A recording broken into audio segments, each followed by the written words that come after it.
Okay, here is the finished workbench. Cherry shaker style base cabinet.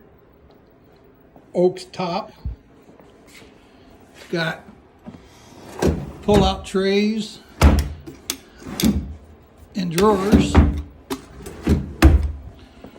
So everything I commonly use at the bench is here at the bench.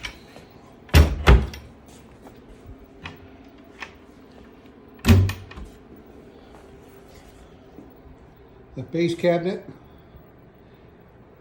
is 60 inches long, 24 inches wide, 33 inches tall. The top is 72 inches long, 26 inches wide, and 2 3/4 inches thick. It's a frame and panel style casing, book matched all of the panels. I think this will serve me for many, many years.